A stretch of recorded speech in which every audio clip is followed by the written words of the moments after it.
নমস্কাৰ দৰ্শকসকল, অন্য এটা ৰিয়েকশ্যন ভিডিঅ'ৰ মাজলৈ আপোনালোকক স্বাগতম জনাইছো।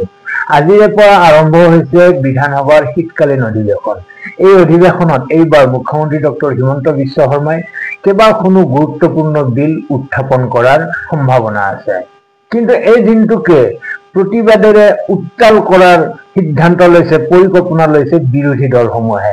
অখিল গগৈয়ে অধিৱেশন আৰম্ভ হোৱাৰ আগে আগে কি কৈছে সাংবাদিকৰ আগত আমি শুনি লওঁ আহক। সেইদিনা 19 ছেপ্টেম্বৰৰ দিনা আচলতে জুবিন গাৰ্গৰ ক্ষেত্ৰত কি হৈছিল, শেষৰ সময়খিনিৰ দৃশ্য আমি এতিয়াও দেখা নাই। আমাক দেখুৱাব লাগে, অসমবাসী ৰাইজক দেখুৱাব লাগে শেষ পৰ্যায়ত জুবিন গাৰ্গে কেনেকৈ আমাৰ মাজৰ পৰা আঁতৰি গৈছিল।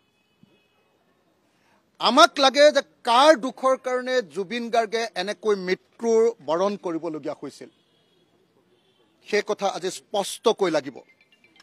মুখ্যমন্ত্ৰীয়ে তালি ভালি কৰি থাকিলে নহ'ব। তেওঁ আমাৰ জুবিন গাৰ্গক ন্যায় প্ৰদান কৰাৰ ক্ষেত্ৰত সম্পূৰ্ণৰূপে ব্যৰ্থ হৈছে। ঘটনা ঘটিছে ছিংগাপুৰত, তদন্ত হৈছে দিছপুৰত। আপোনালোকে মোক এটা কথা কওকচোন যে পৃথিৱীৰ এনেকুৱা কোনোবা তদন্ত আছে নেকি য'ত প্লেচ অফ অকাৰেঞ্চ, য'ত ঘটনাটো ঘটিছে তাত তদন্ত নকৰাকৈ, তাৰ কেছ স্কেটছ মেপ নঅঁকাকৈ, তাৰ এভিডেন্স ননাকৈ, তাৰ ডকুমেণ্টছ ননাকৈ, কেৱল কাৰোবাৰ মুখৰ ওপৰত ভিত্তি কৰি, কাৰোবাৰ পৰা লোৱা সাক্ষ্য ষ্টেটমেণ্টৰ ওপৰত ভিত্তি কৰি ক'ৰবাত তদন্ত কৰা আপোনালোকে দেখিছেনে? ক'ৰবাত দেখিছেনে? যি সাগৰত গৈ, ছিংগাপুৰৰ যি সাগৰত গৈ জুবিন গাৰ্গৰ মৃত্যু ঘটিলে, সেই সাগৰৰ এটুপি পানী নোচোৱাকৈ আইঅ' বা CIOয়ে বা তদন্তকাৰী বিষয়াই জুবিন গাৰ্গৰ মৃত্যুৰ ৰহস্য, হত্যাৰ ৰহস্য উদঘাটন কৰিব পাৰিবনে? পৃথিৱীত এনেকুৱা কোনো তদন্ত আছে?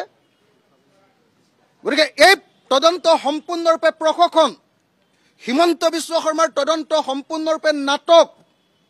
আপোনালোকে সকলোৱে জানে যে বিদেশত তদন্ত কৰিবৰ কাৰণে মই বাৰম্বাৰ চিঞৰি আছিলোঁ যে BNSSৰ 208 ছেকশ্যনৰ অধীনত প্ৰথমতে চেণ্ট্ৰেল গভৰ্ণমেণ্টৰ পাৰ্মিশ্যন ল'ব লাগিব।